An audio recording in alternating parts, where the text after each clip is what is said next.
Khader committee റിപ്പോർട്ടിനെതിരെ പ്രതിഷേധം ശക്തം. വിദ്യാഭ്യാസ മേഖലയുടെ ഗുണമേന്മയെ പ്രതികൂലമായി ബാധിക്കുന്നതാണ് റിപ്പോർട്ടെന്ന് പൊതുവിദ്യാഭ്യാസ സംരക്ഷണ സമിതി കുറ്റപ്പെടുത്തി. റിപ്പോർട്ട് നടപ്പിലാക്കുന്നതിന് മുൻപ് സർക്കാർ ചർച്ച നടത്തണമെന്നാണ് എയ്ഡഡ് സ്കൂൾ മാനേജ്മെന്റ് പ്രതിനിധികളുടെ ആവശ്യം.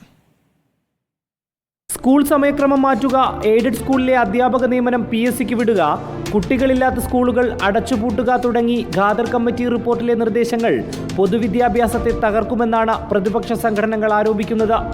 റിപ്പോർട്ട് പ്രായോഗികമല്ലെന്ന് വിദ്യാഭ്യാസ മന്ത്രി കൂടി പറഞ്ഞതോടെ രാഷ്ട്രീയ പ്രേരിതം മാത്രമാണ് ഖാദർ കമ്മിറ്റി റിപ്പോർട്ടെന്നാണ് ഇവരുടെ വാദം. അതിനാൽ പ്രത്യക്ഷ സമരവുമായി ഇറങ്ങാനാണ് സംഘടനകളുടെ തീരുമാനം. നമ്മുടെ കഴിഞ്ഞ 10 വർഷമായി നടന്ന വിദ്യാഭ്യാസ രീതി, നമ്മുടെ അക്കാഡമിക് സമ്പ്രദായങ്ങൾ തകർച്ചയായിരുന്നു എന്ന് ഇന്ന് ഗവൺമെൻറ് തന്നെ അംഗീകരിക്കുകയാണ്.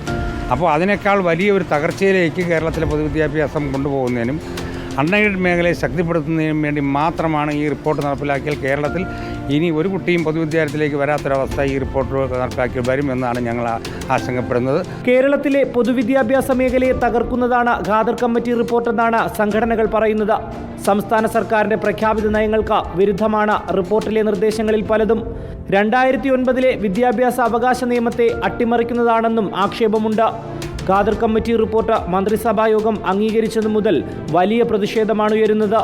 പ്രതിപക്ഷ നേതാവ് VD സതീശൻ ഉൾപ്പെടെ റിപ്പോർട്ടിനെ രൂക്ഷമായി വിമർശിച്ചിരുന്നു. വരും ദിവസങ്ങളിൽ ഖാദർ കമ്മിറ്റി റിപ്പോർട്ട് രാഷ്ട്രീയപരമായും വലിയ ചർച്ചയായേക്കും. Reporter Rinu Sreedhar, in reporter, Thiruvananthapuram.